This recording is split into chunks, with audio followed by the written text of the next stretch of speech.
Bonjour, aujourd'hui dans cette vidéo, le témoignage saisissant d'un client qui apporte sa GMT Pepsi chez un adhérent Rolex pour un SAV.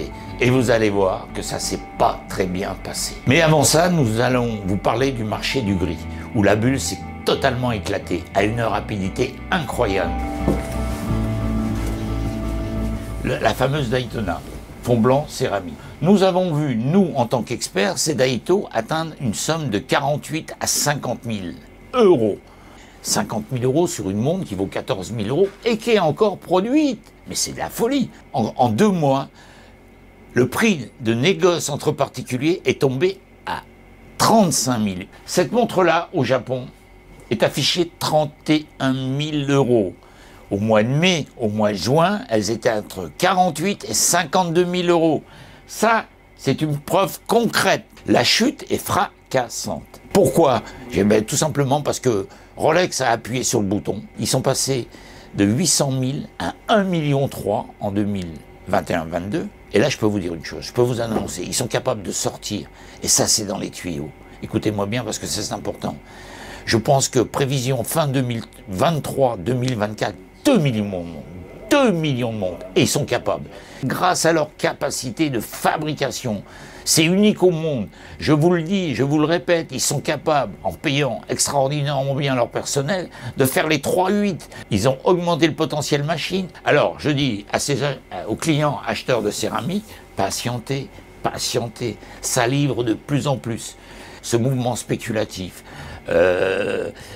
C'est lié aussi à la baisse du Bitcoin, c'est similaire. Cette chute-là, nous l'avons vu tous les jours par le deal entre particuliers, vendeurs, acheteurs. Il faut savoir que nos expertises, depuis début juin, ont augmenté de plus de 30% parce que les gens, les particuliers, en achetant sur Internet ou entre particuliers, veulent se rassurer. Samedi dernier, journée record d'expertise, 21 expertises, 6 fausses montres. Voilà où on est le marché. Mais les gens veulent se sécuriser vis-à-vis d'un expert. Par contre, ce que nous avons vu depuis début juin, c'est le marché de l'ancien pousser. Le marché de l'ancien ne peut pas baisser. C'est à l'abri de ces spéculations outrancières.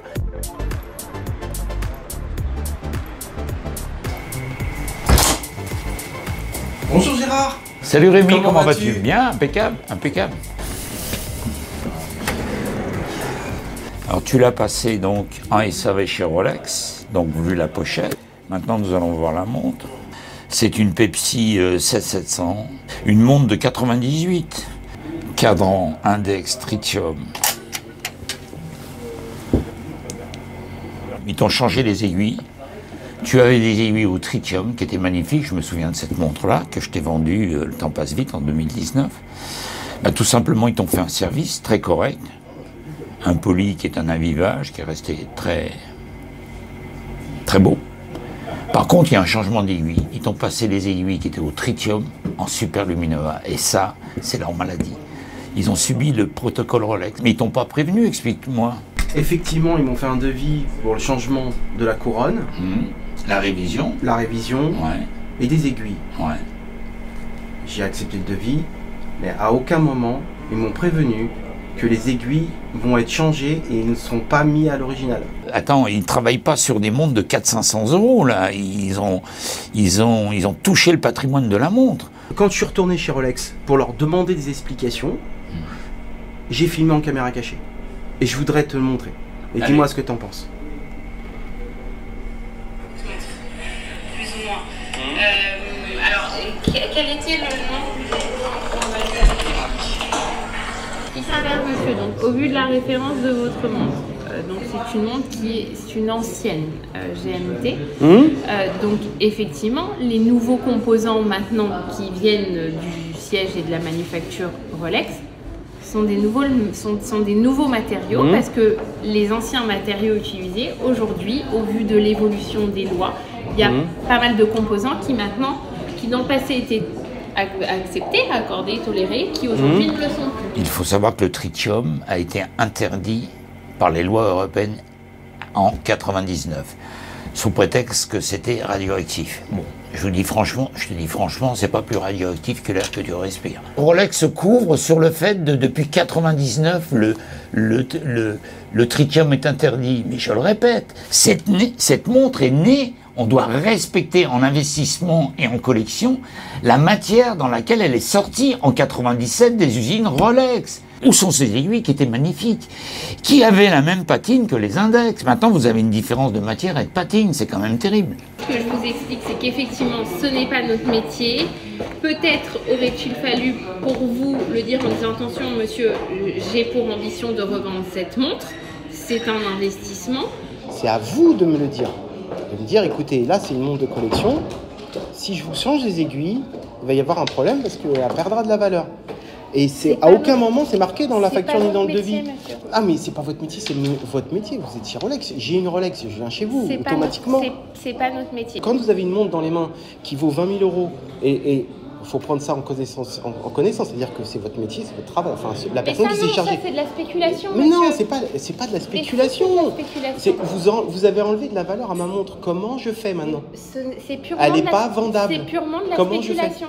Non, mais comment je fais? De la spéculation. Comment je fais maintenant? Moi, je suis en train de vous dire que c'est purement de la spéculation. La personne s'est retrouvée très très mal à l'aise en disant des contre-vérités. Ensuite, c'est vrai que Rolex n'accepte pas ce genre-là. Elle parle de spéculation, mais c'est quoi la spéculation?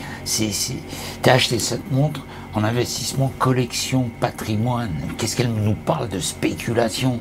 Quand je me suis retrouvé en procès en 2004, les avocats Rolex demandant au juge « Mais la collection n'existe pas, madame le juge. Olivine fait de l'occasion. » Et la juge, elle avait des catalogues Rolex où les records se battent à Genève. Non mais, tu comprends cette façon? Et surtout qu'elle nous parle pas de spéculation, ça les dépasse, Que ces montres-là atteignent 18 000, 20 000 €, ça les dépasse. C'est des montres qu'on vendait il y a 5 ans, 8 000 €.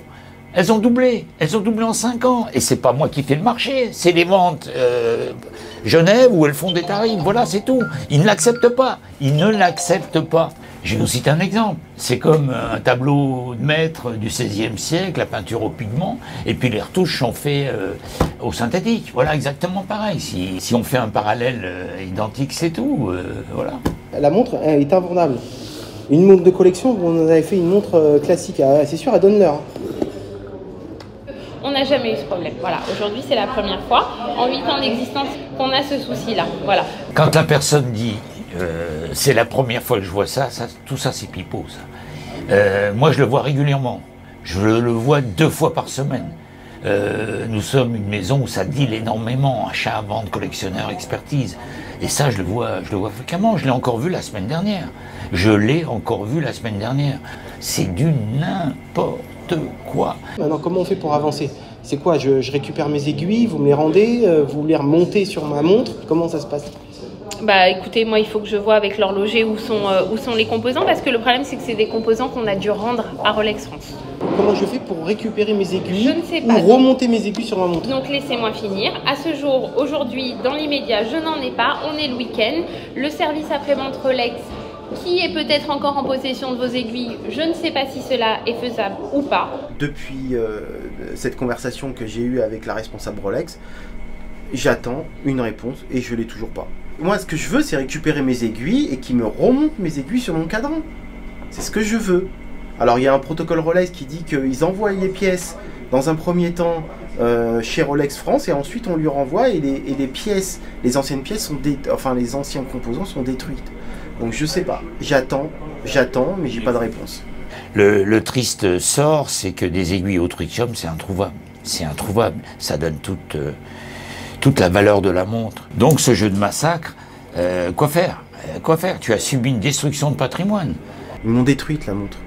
C'était un investissement. Aujourd'hui, elle a perdu de la valeur. Qui voudra me la racheter?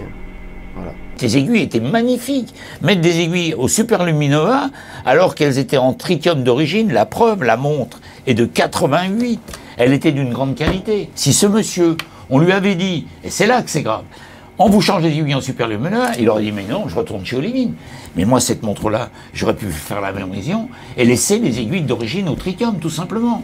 La montre, si elle est bonne, s'il ne change pas les aiguilles, elle montre 15 et 20 000 et doublée dans les années à venir.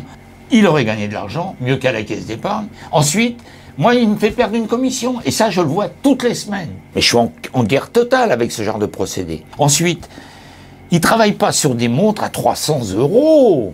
Il travaille sur des trésors, des choses qui ne se font plus, qui sont un patrimoine. Cette montre vaut entre 15 et 20 000 €. Si je témoigne aujourd'hui, c'est pour que ce qui m'est arrivé, ça se reproduise pas.